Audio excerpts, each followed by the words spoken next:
اعوذ باللہ من الشیطان الرجیم بسم اللہ الرحمن الرحیم یا ایہا الناس کلوا مما فی الارض حلالا طیبا ولا تتبعوا خطوات الشیطان انہ لکم عدو مبین۔ اے لوگوں،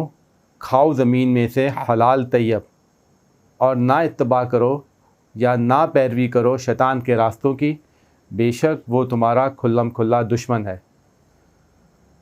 ابھی ہم نے تلاوت کی اور ترجمہ کیا سورہ بقرہ کے رکوع نمبر 21ویں کی پہلی آیت مبارکہ کا۔ آج بروز اتوار 2 جولائی 2023 میں اللہ تعالیٰ کا شکر ہے کہ ہم نے سورہ بقرہ کا 21واں رکوع شروع کیا ہے۔ 20ویں رکوع میں جو بات ہوئی تھی اس میں اللہ تعالیٰ فرماتے ہیں وہ لوگ جو عقل والے ہیں یا جو لب والے ہیں یا جو سمجھدار لوگ ہیں، وہ جب اللہ تعالیٰ کی آفاقی آیات اور آیات انفسی کو دیکھتے ہیں تو ان کو یہ بات سمجھ آ جاتی ہے کہ جو اصل محبت ہے وہ اللہ تعالیٰ ہی کے لیے ہے، اور ساری محبتیں اللہ تعالیٰ کی محبت کے تابع ہونے چاہیے۔ آپ کے کام کی محبت، آپ کی نوکری کی محبت، آپ کے کاروبار کی محبت، آپ کے پیسہ کمانے کی محبت،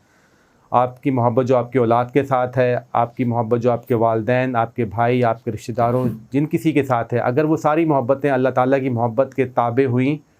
تو عملی توحید کا تقاضا پورا ہوتا ہے، بصورت دیگر آپ شرک میں مبتلا ہو جاتے ہیں۔ تو یہ چیز چل رہی تھی سورہ بقرہ کے 20ویں رکوع کے اندر۔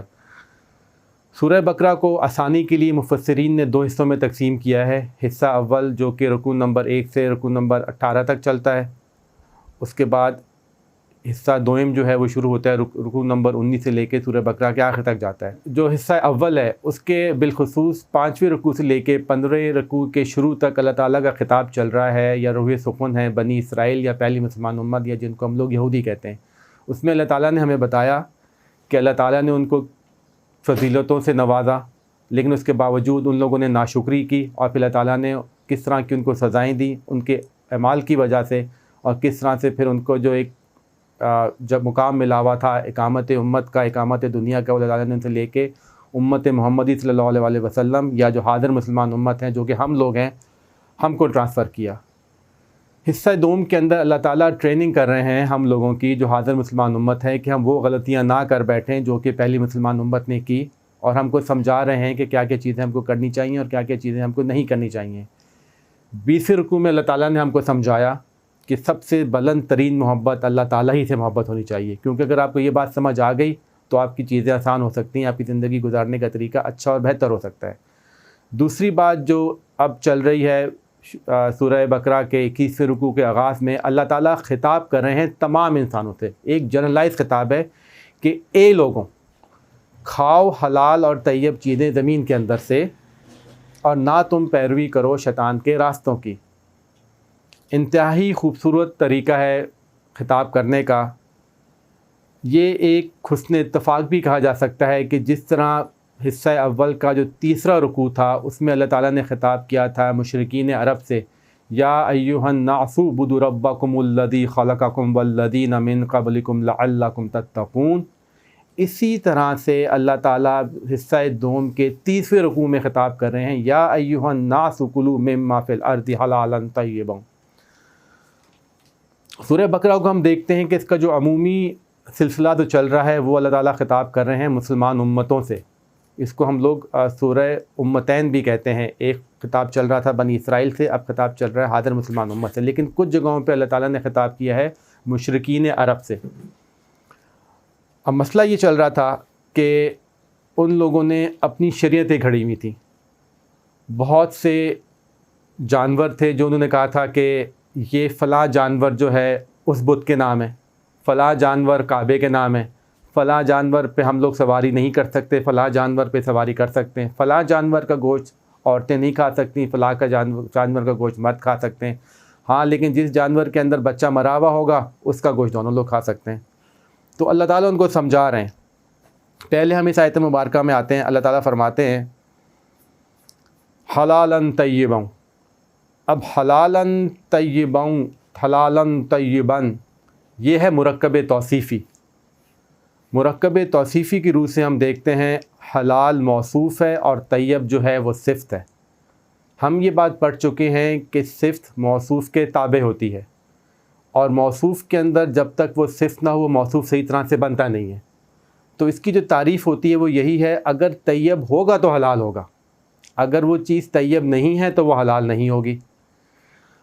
حلال تو اللہ تعالیٰ نے چیزیں ہم لوگوں کو سمجھا دی ہیں کہ جو چیز فی نفس ہی حلال ہے یا جس کا حکم اللہ تعالیٰ کی طرف سے آ گیا ہے، کیونکہ تحلیل اور تحریم کا جو حق ہے وہ صرف اللہ تعالیٰ نے اپنے پاس رکھا ہے، وہ اللہ تعالیٰ نے کسی انسان، کسی نبی یا کسی رسول کو نہیں دیا ہے۔ تو جو چیزیں اللہ تعالیٰ نے حلال قرار دے دیں وہ حلال ہیں، اور جو چیزیں حرام قرار دے دیں وہ حرام ہیں۔ اس کے بعد بات ہم نے کی طیب کے اوپر۔ طیب کا مطلب یہ ہوتا ہے کہ ثانوی درجے میں اس چیز کی کیا حیثیت ہے۔ مثال کے طور پہ، اور اس کو ہم سمجھتے ہیں، جیسے ہم نے مرکب توصیفی سے بات کی، اب ہم سمجھتے ہیں اس کو کہ اس کی ضد یا اس کا متضاد کیا ہے۔ اس کا جو متضاد ہے وہ ہے پلید، جیسے کتا پلید ہے، خنزیر پلید ہے، ہم اس کا گوشت نہیں کھا سکتے۔ لیکن اگر ایک شخص کی روزی، اس کے اندر چوری ہے، اس نے اس میں ڈاکے سے وہ روزی حاصل کی ہے، یا کسی کا حق مارا ہے طاقت کے زور پہ، یا وہ کسی یتیم کی پرورش کر رہا تھا اور وہ اس کا مال کھانا شروع ہو گیا ہوا ہے، یا وہ سودی کاروبار میں چلا گیا ہے۔ سودی کاروبار کا مطلب یہ ہے کہ وہ محنت نہیں کر رہا اور وہ کسی کا استحصال کر رہا ہے، اور جو پیسے اس سے آ رہے ہیں وہ اپنے کھانے پینے میں لگا رہا ہے۔ تو یہ ساری جو روزی کے ذرائع ہیں یہ پلید ہیں۔ اس سے آپ چاہے کوئی بھی چیز کھا لیں، آپ بکرا کھا لیں، آپ گائے کھا لیں، یا جو چیزیں اللہ تعالیٰ نے حلال قرار دی ہیں وہ حرام ہو جائیں گی۔ اس کو مزید سمجھاتی ہے اللہ تعالیٰ کے رسول صلی اللہ علیہ وسلم کی ایک حدیث مبارکہ، کہ رسول اللہ صلی اللہ علیہ وسلم نے خطاب کیا صحابہ کرام رضی اللہ تعالیٰ عنہم سے، اور ایک شخص کا حلیہ بیان کیا کہ ایک شخص ایک سفر کر کے، ایک لمبا سفر کر کے کعبے میں آتا ہے۔ سفر اس کا لمبا تھا، جس کی وجہ سے اس کے بال گرد آلود ہیں، کپڑے اس کے خراب ہوئے ہیں، اور وہ اللہ تعالیٰ سے گڑ گڑا کے ادھر دعا مانگ رہا ہے۔ لیکن اللہ تعالیٰ کے رسول صلی اللہ علیہ وسلم فرما رہے ہیں کہ اس کی دعا کیسے قبول ہوگی؟ نہ اس کا رزق پاک ہے، نہ اس کے کپڑے پاک ہیں، نہ اس کی کوئی اور چیز پاک ہے۔ تو سمجھانے کا مطلب یہ ہے کہ اگر ایک شخص تقوی کر کے، جستجو کر کے اللہ تعالیٰ کے سب سے بڑے گھر میں جاتا ہے، سب سے مقدس گھر کے اندر جاتا ہے، اور اللہ تعالیٰ سے یا ربی کی دعا کرتا ہے، اور اس کے باوجود بھی اس کی دعا قبول نہیں ہوتی، تو جو دعا خانہ کعبہ میں ایک مقدس ترین مقام میں قبول نہیں ہو سکی، وہ دنیا میں کہیں اور قبول نہیں ہو سکتی اگر اس کا رزق حلال نہیں ہے۔ تو وہ لوگ جو اللہ کے نام پہ غریبوں کو کھانا کھلاتے ہیں، لوگوں میں تحفے تحائف تقسیم کرتے ہیں، لیکن ان کی جو ذرائع آمدن ہے اس میں انہوں نے لوگوں کا حق مارا ہوا ہے، زمینوں پہ قبضہ کیا ہوا ہے، تو وہ ایک طرح سے بیکار جستجو کر رہے ہیں جس کا اللہ تعالیٰ کے گھر کوئی اجر نہیں ہے۔ یہ بات ہم کو سمجھنی چاہیے کہ اگر آپ کا رزق طیب نہیں ہے تو وہ حلال نہیں ہے۔ اور یہ بات اللہ تعالیٰ نے قرآن شریف کے اندر کئی مقامات پہ ڈسکس کی ہے۔ یہ بالکل اسی طرح سلسلہ چل رہا ہے جس طرح اللہ تعالیٰ نے تحویل قبلہ کے بارے میں کئی جگہوں پہ اللہ تعالیٰ کے احکامات آئے، کیونکہ یہ مسئلہ مشرکین عرب کی جو تھی زندگی، ان کا لائف سٹائل، اس میں رچا بسا ہوا تھا۔ وہ لوگ کیا کرتے تھے، جس طرح اللہ تعالیٰ نے تحویل قبلہ کا جب حکم دیا، تحویل قبلہ اول جو خانہ کعبہ ہے اس سے رخ تبدیل کیا مسلمانوں نے بیت المقدس کی طرف، تو مشرکین اور وہ لوگ جو اسلام لے کے آ چکے ہوئے تھے ان کے دل کے اندر ایک کجی تھی کہ ہم یہ کیسے کر سکتے ہیں، یہ تو ہمارا خانہ کعبہ جو تھا اس میں تو ہمارے آبا و اجداد کئی ہزار سالوں سے سجدہ کرتے آ رہے تھے، عبادت کرتے آ رہے تھے، اور مشرکین عرب کی وہ مرکزی جگہ تھی۔ اسی طرح سے جب اللہ تعالیٰ نے ان پہ قدغن لگانا شروع کی کہ تم وہ چیزیں کھاؤ جو اللہ تعالیٰ نے حلال کی ہیں اور اپنی طرف سے کسی چیز کو حرام قرار نہ دے دو، مختلف جگہوں پہ خطاب ہوا۔ سورہ نحل میں اللہ تعالیٰ فرماتے ہیں وَكُلُوا مِمَّا رَزَقَكُمُ اللَّهُ حَلَالًا طَيِّبًا وَاشْكُرُوا نِعْمَةَ اللَّهِ إِن كُنتُمْ إِيَّاهُ تَعْبُدُونَ، کہ حلال رزق کھاؤ، حلال و طیب رزق کھاؤ اور اللہ کا شکر کرو، اور اسی اگر تم شکر کرتے ہو اور اسی کے ساتھ اس کی جو ہے تابع داری کرو، بندگی کرو، یعنی کہ حلال رزق کو جوڑ دیا گیا کہ آپ حلال رزق کھائیں گے تو آپ بندگی کریں گے اللہ تعالیٰ کی۔ مزید خطاب اللہ تعالیٰ نے فرمایا ہے ما جعل اللہ من بحیرات ولا صائبات ولا وسیلات ولا حام، کہ اللہ تعالیٰ نے یہ چیزیں نہیں بنائی ہیں، سام، حام اور وسیلہ اور بحیرہ، یہ تو تم لوگوں کی اپنی من گھڑت شریعتیں ہیں، یہ تم لوگوں نے اپنی طرف سے چیزوں کو حلال اور اپنی طرف سے چیزوں کو حرام کیا ہوا ہے۔ سورہ مائدہ میں یہ خطاب چل رہا ہے، سورہ طہ میں یہ خطاب چل رہا ہے، سورہ صاد میں یہ بات چل رہی ہے۔ تو اللہ تعالیٰ نے کئی مقامات پہ بات سمجھانے کی کوشش کی کہ جو چیز ان لوگوں میں رچ بس گئی تھی اس کو کھرچ کے باہر نکال دیں، کہ ان لوگوں کو سمجھ آ جائے کہ حلال صرف وہ ہے جو اللہ تعالیٰ نے حلال کیا ہے، اور حرام صرف وہ ہے جو اللہ تعالیٰ نے حرام کرا دیا ہے۔ یہ چیز لیکن ہم لوگ آج کے معاشرے میں نہیں سمجھ سکتے، کیونکہ پاکستان ہمارا جیسا بھی ملک ہے اس میں ہم لوگ کتنی ہی لوگوں کو دھوکہ دے کے رزق کماتے ہیں، دودھ میں ملاوٹ کرتے ہیں، دوائیوں میں ملاوٹ کرتے ہیں، بھائی بھائی کی جائیداد کو کھا کے اس سے جو روزی کماتا ہے. لیکن ہم چیزوں کے اندر ہم لوگوں میں یہ چیز رچی بسی ہوئی ہے کہ حلال کیا ہے اور حرام کیا ہے. اس کی تمیز ہمارے بڑوں نے ہم کو سمجھائی ہوئی ہے اور اللہ تعالیٰ کی کتاب ہمارے سامنے موجود ہے. اور ہمیں پتہ ہے کہ سود لینا کتنا برا ہے اور سود ہم کو نہیں لینا چاہیے. اور ہمیں یہ بھی پتہ ہے کہ ہمارا جو کعبہ ہے وہ قبلہ اول خانہ کعبہ ہی ہے. تو ان چیزوں کا ہم لوگوں کو سمجھ نہیں آ سکتی کہ اس زمانے میں ان لوگوں کو سمجھنا کتنا مشکل تھا. لیکن ہم یہ سمجھ سکتے ہیں کہ وہ شادی کی رسومات جو 200 سال پہلے ہم لوگوں میں نہیں تھی، نہ مہندی، نہ مایوں، نہ ناچ، نہ گانا، وہ ہمارے معاشرے کے اندر کس طرح اب گھستا جا رہا ہے آہستہ آہستہ. اور باوجود تقریباً تمام عالمی دین اس کی مخالفت کرتے ہیں، ہمارے جو بزرگ ہیں وہ اس کی مخالفت کرتے ہیں، لیکن تقریباً 90% سے زیادہ جب شادیاں ہوتی ہیں پاکستان کے اندر تو اس میں ساری چیزیں پائی جاتی ہیں. تو اگر ہم سے وہ چیزیں نہیں نکل پا رہی جو ہمارے اندر 100 سال پہلے موجود نہیں تھی، تو آپ خود سوچیں اس زمانے میں اب مشرکین عرب کے لیے خانہ کعبہ سے منہ موڑنا اور جو تھا وہ چیزیں جو نے اپنے بابا و اجداد نے ان کے حرام کی ہوئی تھی نکالنا کتنا مشکل ہوگا. تو ہم اس کو اس طرح سے سمجھتے ہیں. مزید بات آگے چلتی ہے، اللہ تعالیٰ فرماتے ہیں وَلَا تَتَّبِعُوا خُطُوَاتِ الشَّیطان، اور نہ تم اتباع کرو، نہ تم پیروی کرو شیطان کے راستوں کی. اب شیطان کے راستے کیا ہیں، اس کی پیروی کیا ہوتی ہے؟ یہ انسان کے اندر ایک نظریہ بنتا ہے جس کی کئی قسم کی صورتحال ہیں. ایک صورت تو یہ ہوتی ہے کہ کچھ لوگ یہ سمجھ بیٹھتے ہیں کہ اللہ تعالیٰ کا خالص ترین بندہ یا اللہ تعالیٰ کا سب سے عابد بندہ وہی ہے جو کم سے کم کھانا کھائے، جو پھٹے پرانے کپڑوں کے اندر رہے، جو اپنی زندگی ایسی گزارے کہ اسے کسی قسم کی چیز سے کوئی لگاؤ نہ ہو. تو یہ ایک طرح سے وہ بندہ جو ہے اللہ تعالیٰ کی نعمتوں کی ناشکری کے اندر مبتلا ہو جاتا ہے، کیونکہ اللہ تعالیٰ نے فرمایا قُلْ مَنْ حَرَّمَ زِینَةَ اللَّهِ الَّتِی أَخْرَجَ لِعِبَادِهِ وَالطَّیِّبَاتِ مِنَ الرِّزْقِ، کہ کون ہے وہ جو اللہ تعالیٰ کی زینت کو حرام قرار دیتا ہے اور یہ جو رزق اللہ تعالیٰ نے اپنے بندوں کے لیے نکالا ہے. تو سمجھنے کی بات یہ ہے کہ جو اللہ تعالیٰ کے قریب ترین بندے ہیں اگر وہی لوگ ان چیزوں کو نہیں استعمال کریں گے تو اللہ تعالیٰ کیوں یہ رزق دے گا مشرکین کو یا کافروں کو؟ تو اللہ تعالیٰ نے ساری چیزیں ہمارے لیے حلال قرار دی ہیں. ہم اچھے کپڑے بھی پہن سکتے ہیں، اچھا کھانا بھی کھا سکتے ہیں، لیکن ہم کوئی خاص حد سے تجاوز نہیں کرنا چاہیے. اور یہ چیز اس چیز کی نفی کرتا ہے جو ہم دیکھتے ہیں بابے جو پھٹے پرانے کپڑوں میں سڑکوں پہ پھر رہے ہیں غلیظ ترین حالت میں کہ جو اللہ تعالیٰ کے قریب ترین بندے. ایک تو نظریہ شیطان انسان کا یہ خراب کرتا ہے. دوسرا یہ ہوتا ہے کہ جس دور میں قرآن شریف کا نازل ہو رہی تھی اس زمانے میں لوگوں نے حلال چیزوں کو حرام قرار دے دیا تھا کہ ہم لوگ سانڈ کی قربانی نہیں کر سکتے، یہ مقدس ترین جانور ہیں، یہ اس بتوں کے اوپر، یہ اس بتوں کے نام ہیں. بالکل اسی طرح جس طرح ہمارے بزرگ ہمیں بتاتے ہیں جب وہ ہندوستان کے اندر ہندوؤں کے ساتھ رہتے تھے تو ہندو میجورٹی والے علاقوں کے اندر سانڈ ایک مقدس جانور ہے، تو وہ اسے مار نہیں سکتے تھے، چاہے وہ ان کے گھروں کے اندر گھس جائے یا ان کی کھانے پینے کی چیزیں خراب کر دیں، اس کو وہ بڑے پیار کے ساتھ نکالتے تھے. تو ان چیزوں کو نہیں کھاتے تھے. جیسے یو پی کے اندر جو اتر پردیش ہے ہندوستان کے علاقہ، جب ہمارے بزرگ وہاں پہ رہتے تھے تو وہ یہ کہتے تھے کہ ہم نے اپنے لوگوں کو بتایا ہوا تھا کہ تمہارے ایمان کا تقاضا یہ ہے کہ تم گائے کا گوشت کھاؤ، کیونکہ وہ لوگ گائے کا گوشت اس لیے نہیں کھاتے تھے کہ ہمارے ہندو ہمارے ساتھ ہیں وہ خراب نہ ہو جائیں، ہم سے جھگڑا نہ کرنا بیٹھ جائیں، یا جو من گھڑت چل رہا ہے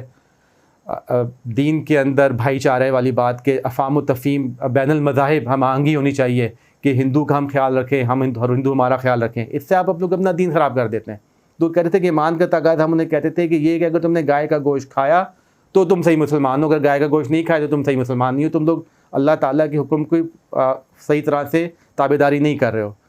تیسری بات جو مسئلہ چل رہا ہے دور حاضر کے اندر بالخصوص 1950 سے لے کے 1990-2000 تک،